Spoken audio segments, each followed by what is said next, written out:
Donald Trump ने paracetamol को लेकर एक बहुत बड़ा प्रश्न उठाया है।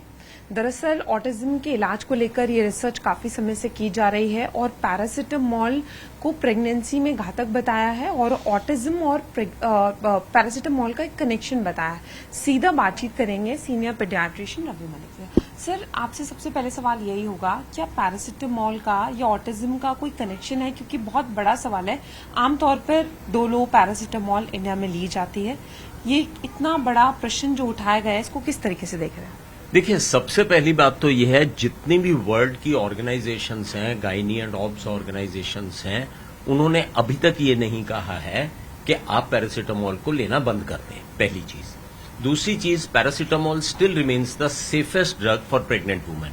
आपको फीवर है, पेन है प्रेगनेंसी में, तो आप पैरासिटामोल ले सकते हैं। It is very safe. अभी तक कहीं से कोई एडवाइजरी नहीं आई है, पहली बात। दूसरी बात, डेफिनेटली एक स्टडी ने बड़ा मिनिमल सा कोरिलेशन देखा, लेकिन वो स्टडी पुख्ता नहीं है।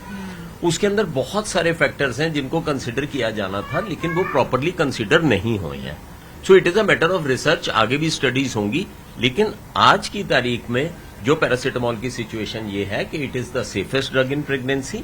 कभी भी किसी महिला को जो कि प्रेग्नेंट है, जिसको फीवर है या पेन है, उसमें paracetamol still remains the best medicine and the safest medicine. और किसी भी मेडिकल ऑर्गेनाइजेशन से अभी तक ऐसी एडवाइजरी नहीं आई है कि आप वो पैरासिटामोल नहीं ले सकते। ट्रंप ने ये भी बताया कि वहाँ के जो स्वास्थ्य मंत्री हैं वो रिसर्च में लगे हुए थे, तो उन्होंने ये पाया है और ये रिसर्च आगे भी चलेगी। तो क्या इससे इंडिया में एक पैनिक होगा? क्योंकि बाहर तो पैनिक होगा ही, क्योंकि इतना बड़ा स्टेटमेंट आ रहा है और आप बता रहे हैं कि सेफ है। तो अभी लोगों को जो कंफ्यूजन है उसको कैसे दूर करेंगे? देखिए, सबसे बड़ी चीज है कि जब तक मेडिकल एडवाइजरी नहीं आती, जब तक पुख्ता सबूत के साथ कोई स्टडी नहीं आती है, साइंटिफिक स्टडी नहीं आती है, जिसमें बाकी सारे फैक्टर्स को कंट्रोल किया जाए। जैसे अब ये भी स्टडी हुई है, तो इसके अंदर बाकी फैक्टर्स कंट्रोल नहीं है कि मदर को कोई इन्फेक्शन चल रही है कि नहीं चल रही है, मदर के फीवर का क्या इम्पैक्ट है, वो सारी चीजें कंट्रोल में नहीं है।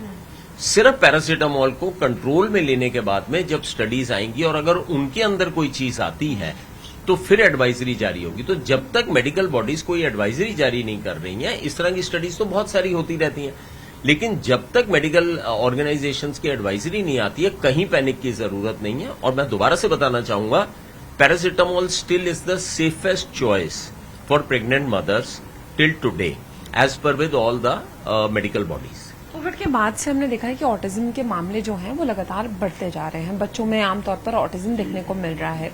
तो ऑटिज्म की क्या वजह लग रही है? और जैसे आप बता रहे हैं कि वो तो सेफेस्ट ड्रग है, तो अगर वो रीजन नहीं है जैसा बताया जा रहा है, तो फिर क्या रीजन लग रहा है? ऑटिज्म के देखिए मल्टीपल रीजंस होते हैं। कई बार जेनेटिक रिलेटेड भी रीजंस होते हैं और कई बार बर्थ पे कोई प्रॉब्लम्स आती हैं, उसकी वजह से भी होते हैं। लेकिन एक चीज और भी है, जो अभी मामले बढ़ रहे हैं, तो उसका एक रीजन ये भी है कि डायग्नोस्टिक हमारी जो एबिलिटीज है वो भी बढ़ रही हैं। तो जो पहले हल्के फुल्के ऑटिज्म के केसेस थे वो डायग्नोज ही नहीं होते थे, तो ये डायग्नोस्टिक एबिलिटीज भी जो है वो हमारी बढ़ती जा रही हैं। तो उसकी वजह से भी शायद केसेस अब लग रहा है कि हमें ज्यादा आ रही हैं। अवेयरनेस बढ़ गई है, पेरेंट्स में अवेयरनेस बढ़ गई है, डॉक्टर्स की डायग्नोस्टिक एबिलिटीज बढ़ गई हैं, तो इसलिए शायद उनका केसेस भी अभी इंक्रीज हो रहे हैं। तो अभी आप लोगों से क्या कहना चाहेंगे? और अगर मैं वन वर्ड में पूछूं तो इस ट्रीटमेंट को आप किस तरीके से देख रहे हैं? वन वर्ड में मैं यही कहना चाहूंगा कि पैनिक की आवश्यकता नहीं है। Paracetamol still remains the safest drug in the mothers, even in the pregnant mothers. और सबसे इंपॉर्टेंट चीज ये है कि पैरासिटामोल की अगर आवश्यकता है और अगर इंडिकेशन है तो आप उसको ले सकते हैं प्रॉपर डोज में। डॉक्टर रवि मलिक को सुन रहे हैं, जो साफ तौर पर बता रहे हैं कि पैरासिटामोल प्रेगनेंसी में एक सेफेस्ट ड्रग है। अगर उसकी जरूरत हो तभी लें और पैनिक होने की स्थिति नहीं है। कैमरामैन सोनू के साथ फराह खान, न्यूज़ 18 दिल्ली।